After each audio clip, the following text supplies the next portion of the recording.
thank goodness we all survived the weather a couple weeks ago. Another Oh winter, man, another winter apocalypse here in the state of Texas. yeah. Uh, and it's funny, day of, right? There's so much going on. Kids are back and forth between school, roads are slushy, all that good stuff. And in the midst of all that, we get an email and it says Kim Spencer on it. I'm like, all right, cool. We're used to getting these emails now. Let's see what this is. And then it's like there's this bundle of energy, super cool website. The publicist was super cool when I talked to them via email, and I was like, we got to get this lady on. So, you know me. Hey, Cuff, we've got a guest. Like, hey, here are the dates we're available. Let's make this happen. It was crazy, man. 2 weeks ago, it was like, Alaska is what everybody was calling it. So I was silly enough to go out and get a couple of runs in during that time. But, I know you got the email or we got the email and you were super excited about it. So I think it's time to get locked and loaded as we continue to forge into to February. Obviously, hey, want to give a big shout out to everybody for Valentine's too. Valentine's Day is here, so make sure you hug onto your loved ones real tight. If you don't, find somebody to hug on, and maybe they can be your Valentine.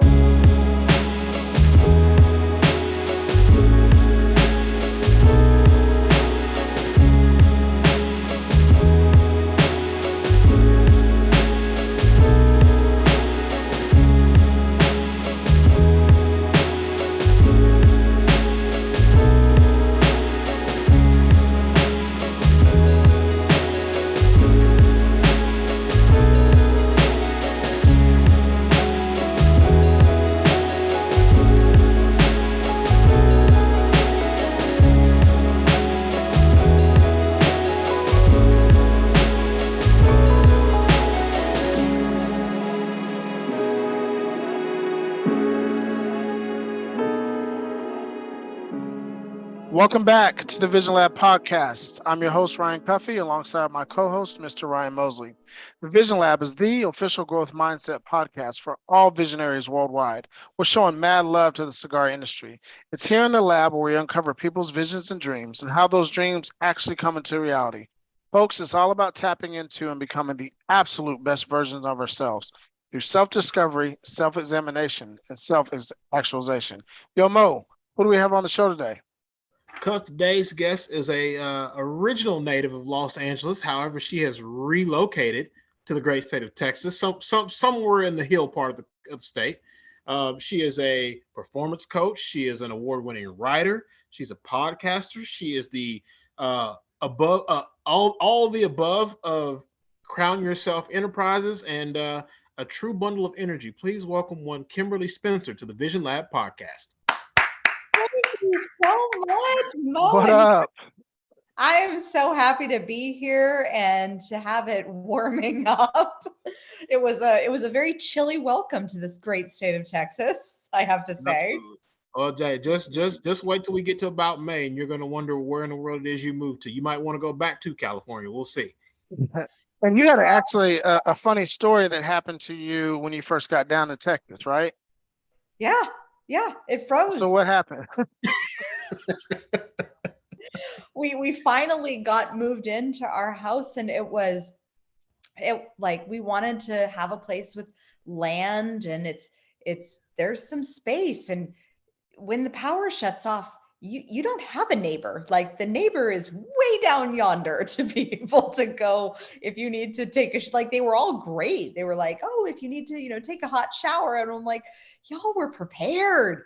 Like my husband was super excited though. He has been preparing for, D-Day since for the past 7 years. So he finally got to bust out all his survival skills and was like lighting these candles mixed with like it was water with a little oil on top and a little plastic thing because he's like, oh, it's super safe for kids if all the power goes. He was ready, and so I was very proud of his leadership there, but because Well, our poor I want kids to were freaking. I want to go back for a second. Did she just hit us with the word yonder? Yes, she did. Yes, she did. I really think that has to be the first time on this podcast that we've had yonder used. So coming from a Californian to like you're a true Texan now, I guess.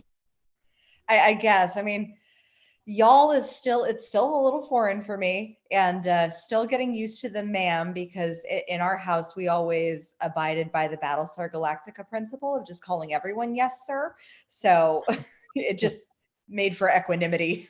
There you go.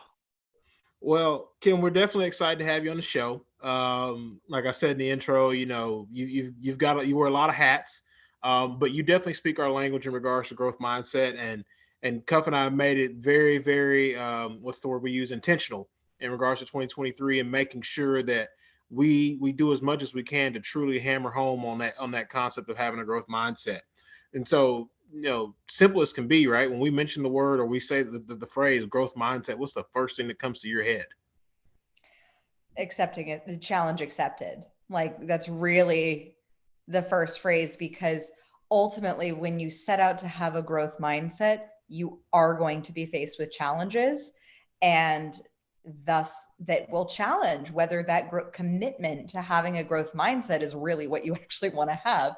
Because to me, having a growth mindset means you're not blaming, you're not complaining, you're not shaming yourself or others. You're taking full ownership of your actions, your responsibility, putting yourself at cause for your life, and choosing to grow from there, which is the greatest, freedom in the world, because you get to create your circumstances. But it's also the suckiest one when you're experiencing circumstances that suck, where you're like, ah, dang it, how did I create this? How did I generate this piece? Because everything then becomes a lesson and a teacher, and you are at cause for learning the lesson that is required of you. And once you do, you basically pass to the next level.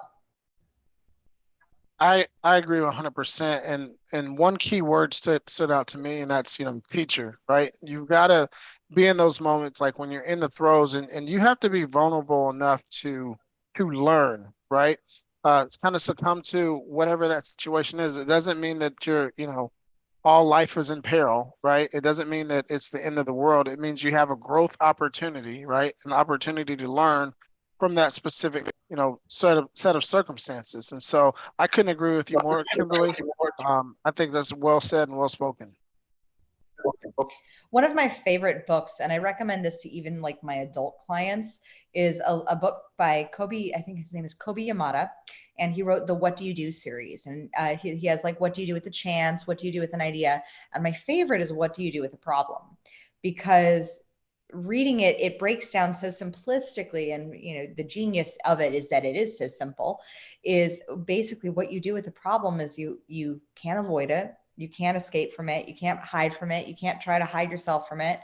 The more you avoid your problem, the bigger it gets. And it's just a story of this boy who's, or this child. It's very open as to who it is, but this child who is very much trying to find their way to avoid this problem and to hide from it. And eventually he gets to the point where he just realizes he has to accept it and then face it. And so he leaps into his problem and finds out that what it is that his problem is really an opportunity. And like, my son basically now has it memorized, and I've done that intentionally so that he's so that it's a problem is an opportunity to learn and grow and discover. And that's why I also recommend it to like adults to read it to their children or read it to their dog, just because that simplicity. And it's a great reminder, especially if you like, growth mindset wasn't taught in my household. Like, I saw my parents grow a business, but they weren't teaching a growth mindset. What was really being taught and exemplified was a mindset of victimization, of blame. My dad was an addict, and he blamed himself for his stuff, and then thus would project that blame onto others. And I was taught from a very young age that I, was broken, damaged, and a victim. And I eventually, and behavior and circumstances that happened to me as a child made me believe that.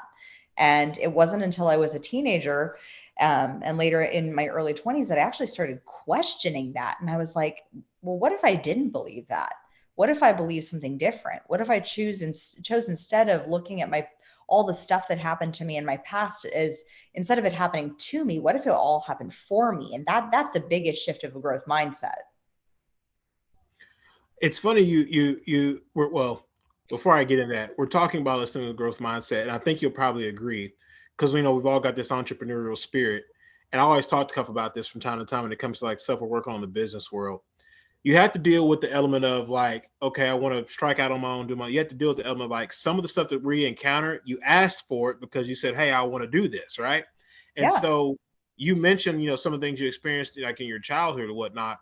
Can you talk about, especially now, being that you got the perspective of, life experience, can you talk about now just having to navigate that roller coaster? Like you say, with your dad an addict and all the things you experienced as a young person, can you just talk about like how you eventually found your way out of that? I found my way out of that. I mean, it took some time. It definitely took time. It took a lot of forgiveness. It took a lot of healing. It both somatically, like to be able to regulate my nervous system, because it's great to talk about growth mindset from a top down perspective. But when your physiology actually, like your body isn't accustomed to seeing a problem as an opportunity, and to seeing problems and challenges and struggles as happening for you, it's like you literally have to reprogram your physiology, and there's multiple ways to do that. I found for me exercise was a powerful one, specifically Pilates, because that regulates your parasympathetic nervous system, and I had to learn how to deregulate my nervous system from being in the sympathetic fight flight. And when you're in the sympathetic fight flight, it's very common and very easy and actually biological to blame, because you just kind of want to get out of it as fast as possible. Like you're not in a literal brain space. You're not using your prefrontal cortex to learn.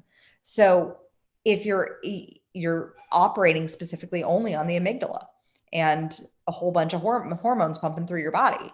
So to retrain, I had to first start with retraining my physiology to be able to start even seeing that that could be a possibility.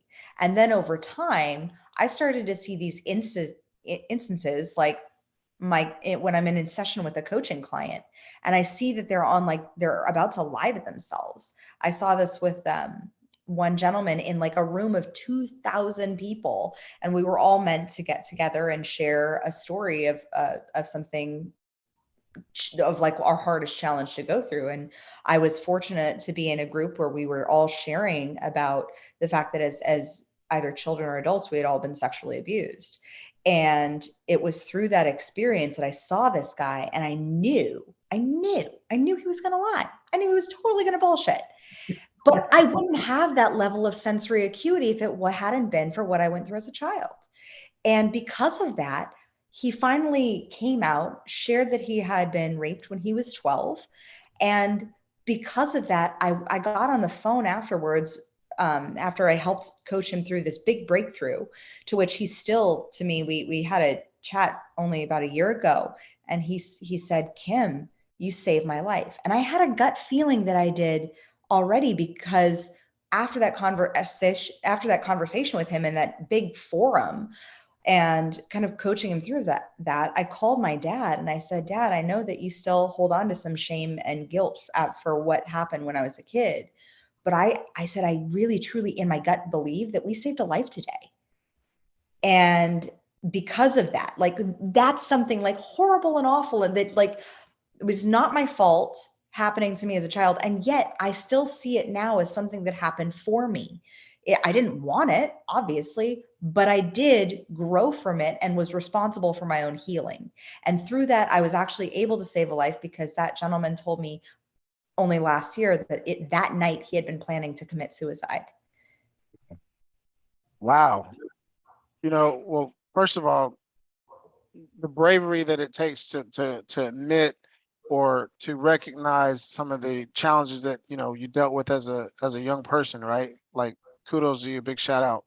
Um, and then for that to be so impactful on somebody else's life, um, that's just it's so profound. And I say that to say, no matter where people are in their lives or what's gone on, right? One of the things on your website that you talk about is where you are right now is fine. And I thought that was like so important. People need to understand that things that happened to them didn't necessarily happen to them. Like you just said, it happened for them or potentially for somebody else. And so can you kind of speak on that just a little bit, like where you are right now? It's okay. I mean, you can't run any race without being at the starting line, right? So if you're running your life with a whole bunch of, I should be here, this shouldn't have happened to me, I could have done this, I could have done better, I could have spoken up, I could have said no, I would have stopped it if I could have, if I only knew, like you're not actually in the race of running your own life. You're still sitting on the sidelines. The only way you actually move forward is coming from a place of acceptance. And like, yeah, Good. you coulda, shoulda, woulda, but the past is the past. And like, there's literally no going back and changing that. The only thing you can change about it is your perspective. And when you choose to see it from the perspective of, instead of that happening to you, you see it as, how did this happen for me?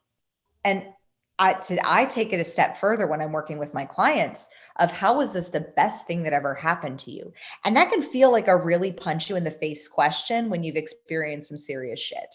Like, but at the same time, if you look back on all the horrible things and all the really tough challenges, how did they prepare you for what you have now? Like, for example, I was previously married for a very brief stint. I ran off and pulled a Britney when I was 22.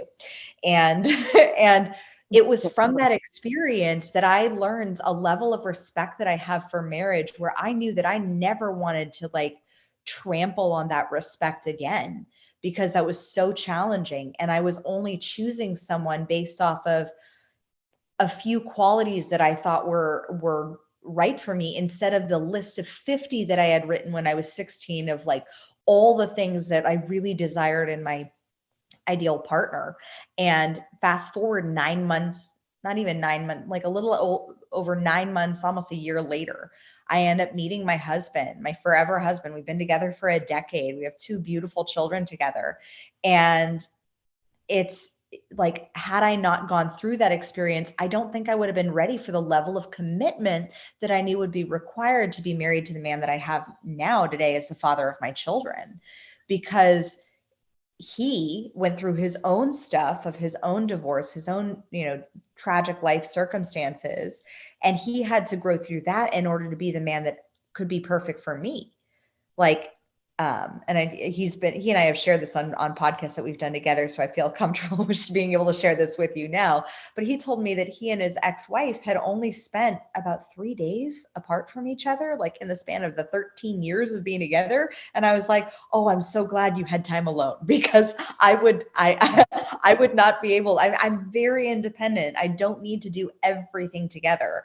And I love the fact that we have our separate interests and are able to come together and still have that passion for each other and for what it is that we're doing, even though they're not the same thing.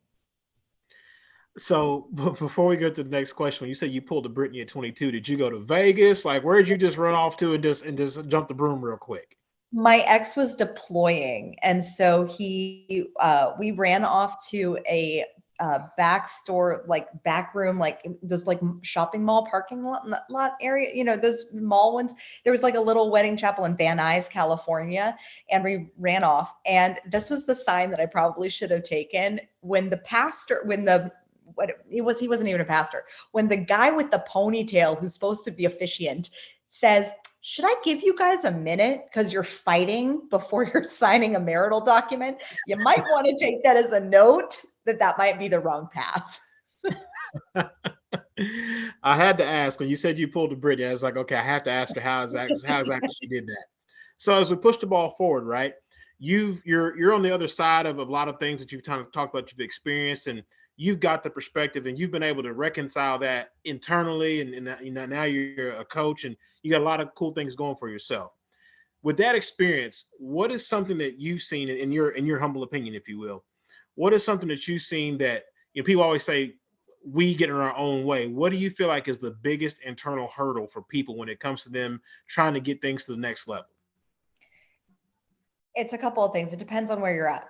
So if you've had a large success in the past, like maybe you sold a company, maybe you were very successful in like your corporate career and you made it up the ladder and now you've gone off and started your own business.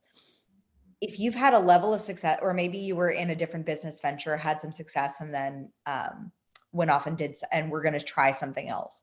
A lot of times when people have a success in the past, they put that success up on a pedestal. And when they put that success up on a pedestal, it's very hard for them to come down. Because the thing is that it wasn't up on a pedestal to get there. You had to climb a mountain. But when you put your So past success good. up on a That's so pedestal, good. yeah, they're very easy to be knocked down. And you then compare yourself, and then you see it, the higher you put it, the higher it looks, as the harder to get to it. And it prevents you from taking the risks and having the courage that is needed to go for that next step. So looking at, because a lot of times what got you that success, what got you to that place in the past, you were probably making very big, audacious risks. Not horrible, like not like financially ruinous necessarily, but you were probably, making some big asks of your boss, or putting yourself out there in a new way, or being more creative and bold with your ideas. And a lot of times once you hit a level of success, a lot of people get a little tepid. They get a little scared of putting a bold, crazy idea out there, which is what got them successful in the first place, because they want to maintain and sustain that level of success. So that's one of the big ones, especially with people who have had success in the past. If they're struggling with imposter syndrome, that one is where it's really recognizing what it is that you're trying to do, and how everything has prepared you. And so for imposter syndrome, I always, especially when it comes to like pricing your services as an entrepreneur, I have an exercise that I put my clients through where I had them list everything that they have spent money on in the past, and including those life experiences, like the birth of your child. Like you can't have a price tag for your child, but you can add up diapers. Like so being able to add up all the expenses, all the life experiences, all the collegiate degrees, all the books you've read, all the personal development courses, all the hours of time that you've spent on your own personal development and growth, add all that up. And then typically most people find that it's an at least multiple six figures, if not the millions, if not 10 millions of dollars that they've already spent in their life's education in order to get to where they are right now, with the level of lessons and and personal knowledge, like been there, done that knowledge, not just book knowledge. And so then when they, question, oh, well, I'm not sure if I should charge like $5,000 for my coaching package, and they compare it to like, oh, well, all my life lessons and learnings and experiences have added up to over $1 million. 5,000 seems cheap. Yeah, I call it the audacity of ambition, and you just spoke to it.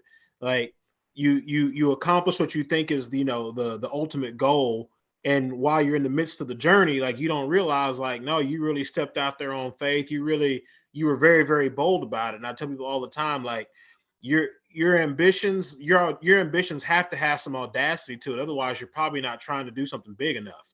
Like Yeah. you're right. People get to a certain point, they get tepid, and it's like, why not? Why stop now? Like if you got to, what's the next mountain to climb? But there's no point in slowing down.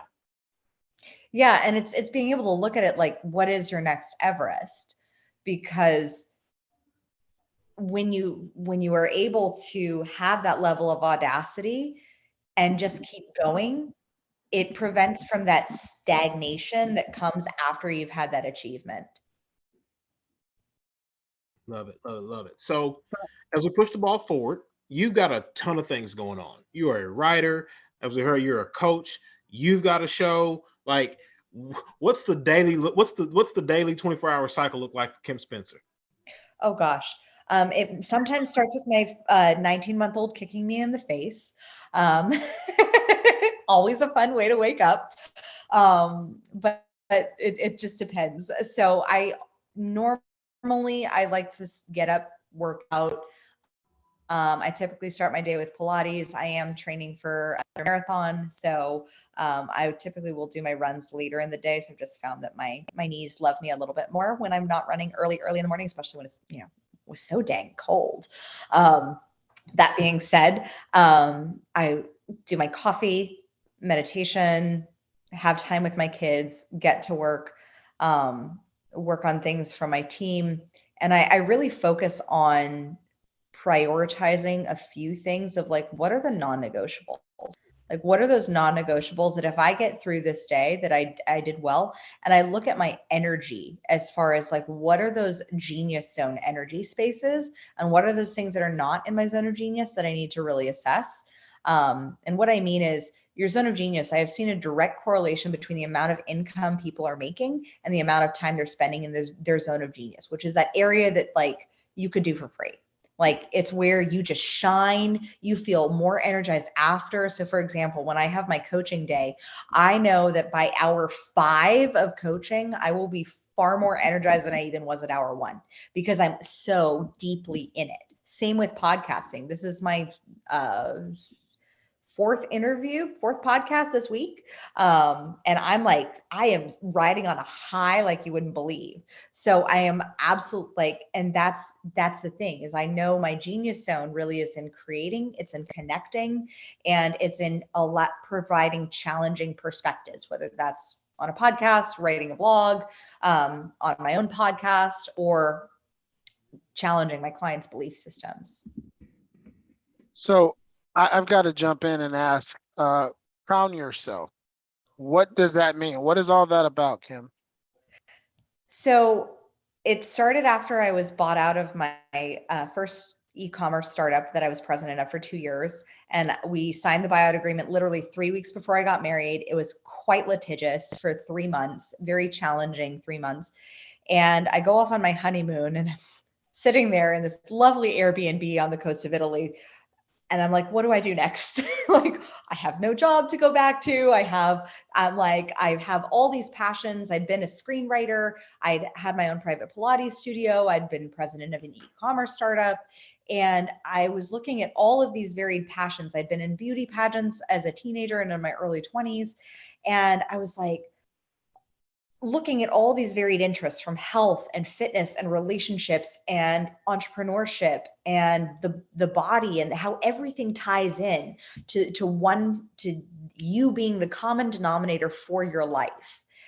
And I had way too many espressos after brainstorming with my husband, and because that's what you do on your honeymoon with two entrepreneurs. And and I leaped off the couch and I said, "Crown yourself." And my husband's like, "What's that?" And I said, "That's the name of my company."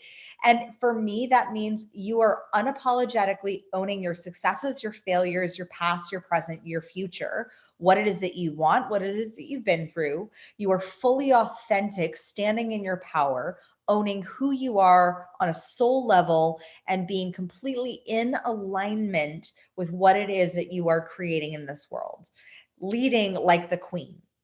I like to think of it like when we are, when you think of a queen, right? Like Queen Elizabeth, for example, she was raised from the moment that she was born, believing that she was going to be a leader, like knowing that she was going to be a leader.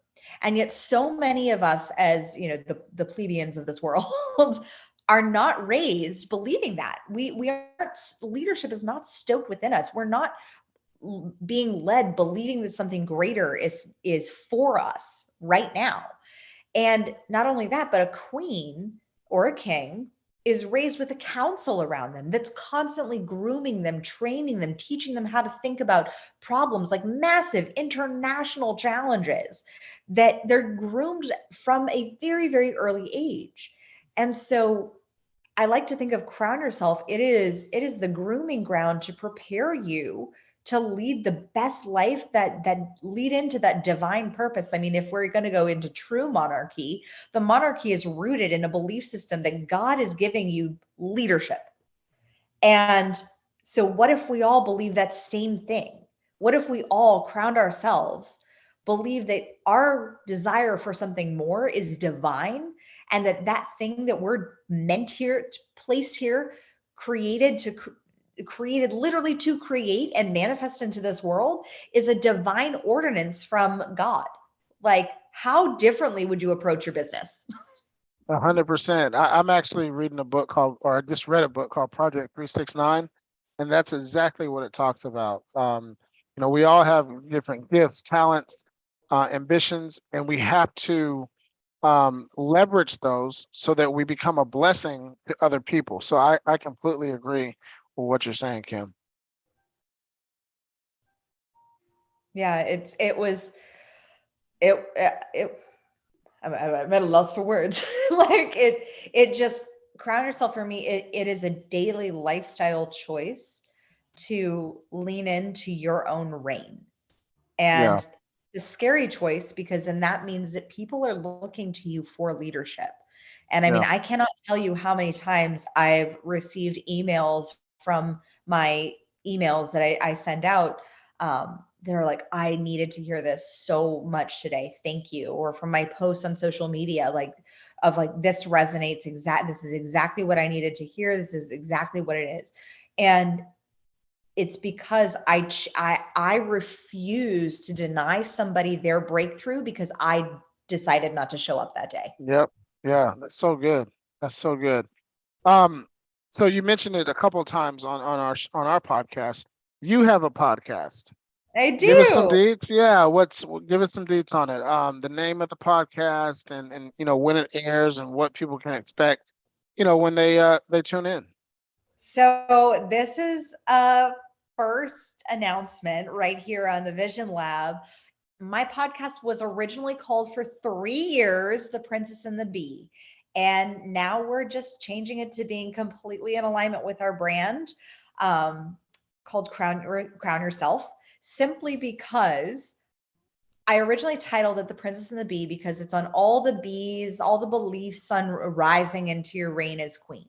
And quite frankly, it's because I was still, in many ways, still operating as a princess, for a lack of a better word, still like struggling with my own belief systems. And it was this past couple of years that I truly believe was my initiation into the queen version of me, where I'm like, the queen is here. She is here to stay. There is no more princess. The crown is on.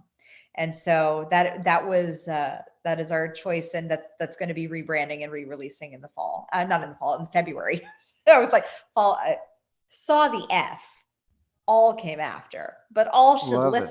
it. There you go. That's good. That's really good. A little pun there. So when does it come out? And what can our audience expect to hear if they want to tap in? So Crown Yourself is all about the beliefs and subconscious stories that go into building your empire to create the income and impact that you deserve. Love it, love Love it, it. love it. So, in the spirit of Crown Yourself, you've got a lot of different things underneath that umbrella. What else does Crown Yourself Enterprises offer?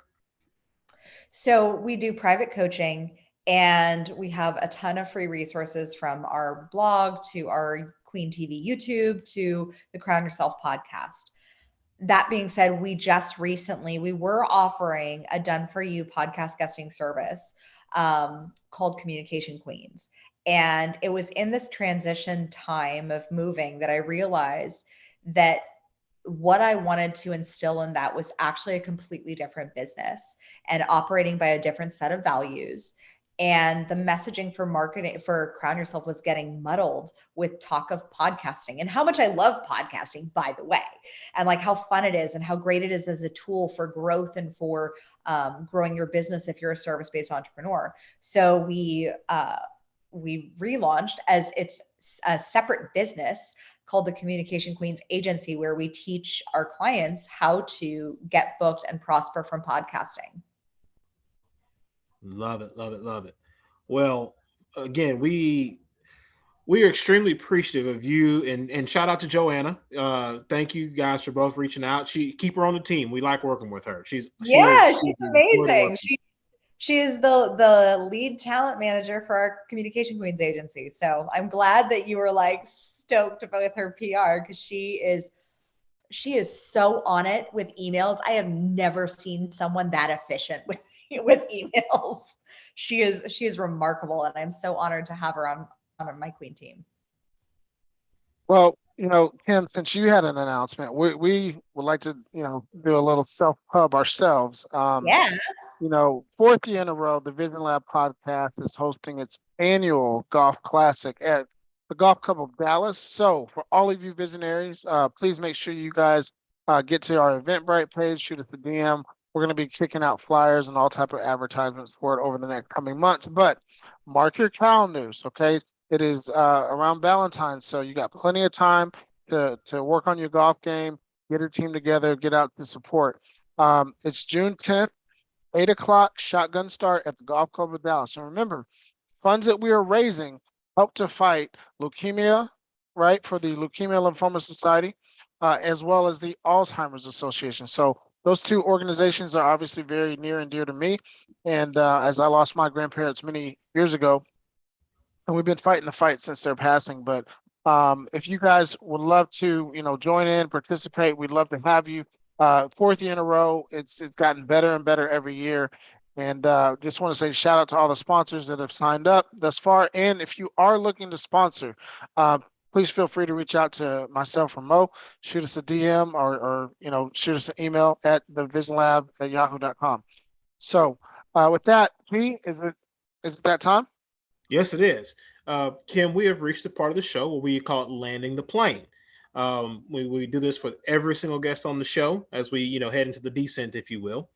First question, we ask everybody the same exact one. There is you. There is a round table. There are 5 other seats. You get to have whoever you want in those 5 seats. The only stipulation is that you can't have God or whatever religious entity you believe in. Outside of that, dead or alive, who do you want your table? Steve Jobs, Joan of Arc, Ooh. it's 2, Oprah, Nikola Tesla,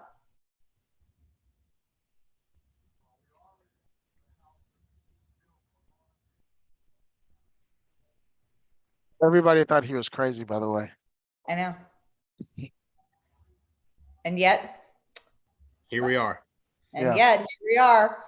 And then One more. Jesus. Can't do that. It's too easy. Can't do that. Can't do Jesus. That's Mary a pretty Magdalene. good. Okay. All right. Why Joan of Arc? You're the very first person in almost 200 episodes of this show. I was going to ask that. Why Joan of Arc? I like misunderstood people. And I like people with perspective. And she was a warrior, and she was burned at the stake for hearing voices, which some can say schizophrenic, some can say spiritual guidance. So I'd be interested to find out which it was. What would you ask her if you were to sit at the table with her? Who do you hear among us? I just want, she might bring some extra guests that I didn't expect. That's a pretty good table. That's a pretty good table. Kudos to you. Because we've heard Oprah and Steve Jobs, but you were the very first person that said Joan of Arc, and I'm pretty sure you're the first person that said Mary Magdalene as well. Yeah, she is definitely the first on Mary Magdalene. So, Kim, before we land the plane, I want to say obviously thank you for jumping into the lab with us. Why don't you real quickly drop your social media handles, how all of our visionaries can get a hold of you if they're interested in any type of coaching or mentoring, leadership training, your podcast. I mean, you have so many different things, but how can they, get a hold of you? You can find me in all the places at crownyourself.now. And if you like this conversation and you'd like to dive in privately into your leadership, your subconscious stories, and any self-limiting beliefs that may be holding you back or that you're putting up on a pedestal, just head on over to crownyourself.com and hit the button that says work with me. And if you're interested in learning how to leverage podcasting for lead generation for your business, then head on over to communicationqueens.com and book a 100K profit from guest podcasting planning call with me. Love it. Absolutely. So, what is the long-term vision for one Kimberly Spencer? I have said this before, and it's so interesting because most people's responses, but you don't work with children. And I say, yes, because I need to work with the parents first. Yeah, a lot of us are screwed up. They're modeling the way. Hey, we're all human, right? So, my goal is to empower 1 million children to start their own businesses and to lead consciously into the future. I believe children provide epic amounts of creativity. And my two kids, I can tell you, I've worked with some amazing coaches in this world, and my kids are the two best because they live with me 24/7. Like, they are growth mindset on steroids. Both entrepreneurship and growth and parenting can be growth mindset set for conscious leadership if you choose to learn from your kids as much as they are teaching you. Yeah, yeah. I was watching my daughter earlier tonight, just play with some highlighters, some paper, and some glue, and just the imagination, right, that she had and what she was doing. It's incredible. It's unfortunate as we get older, right, and we get more hip to the way the world works, that imagination, that creativity often is dulled until something sparks us to kind of go back and relive those moments of our youth. But yeah, I completely agree with you 100%. Yeah, the biggest thing that I've found with most leaders that I've coached over the past 7 years now is that when you can bridge the gap between who you were at like 4, 5, 6 years old and who you want to be, like, and start operating more from, not necessarily do you need to put on a princess gown or like start a company that says crown yourself. And I grew up being a princess, being playing princess, but I am saying that those qualities that you had when you're about 4, 5, 6 years old, that's you in your purest form Yeah. before you've been adulterated in essence with adulting and all the perceptions of society and all the what I call the plagiarized programming. So if you Oh, can get back to like who were you? And I look at my son who's 5 right now, and he wants to be an astronaut. He wants to be a trash truck driver. He has a plan. Like trash truck driver, astronaut, rocket scientist, like a teacher. I'm like, that's a good plan for tenure. And then but well, the you He's just got got a to you got to he's you got got a to put plan it for the together. attention. You got to put it together. He's going to start a trash can company or a trash service on the moon, right? And he's going to teach people how to be successful while doing it. So you just got to put it all together, right? synergy there. Like there, I see so much possibility. But one of the greatest gifts you can give your kids is to believe in them. Like to not say, "Oh, that's not realistic," or "Oh, that's not possible." Because how often like I was like, even despite the challenges in my own childhood, like that was the one gift that my parents really gave me, was that they always believed in me 100% with what I wanted to achieve, even when they were like, "I don't know." Especially when it came to marathon running. That one my dad was very skeptical of because he was like, "You have like you're 5'2" and have chihuahua legs." And I said, "Yes." And I still have run 5 marathons now. So yes, and so what? But he believed it. Like he was like, "Oh, she's doing it." And so I think that's one of the greatest gifts that you can give your children, and you can really only give that when you give yourself the permission as an adult to do that yourself, and to give yourself the permission to see beyond the realistic and the plagiarized programming that you were taught, to then go for your own dreams and what it is that you want. Absolutely. And love plagiarized programming. That's a dope term. Thank you. So in case you didn't know, the Vision Lab has a magical time machine since we're talking about being imagination, right? What advice would Kim Spencer be giving to herself from 5 years ago? So breathe. Like breathe. It's all going to be okay. Um, and yeah, yeah, that would be really it. The Now, Yeah, go ahead. forgive me. I'm going to make you 5 years older. Okay. So, what advice is the older version of Kim? What advice is she telling you today? She'd be saying thank you, actually, for your tenacity and your resilience. Like, keep that.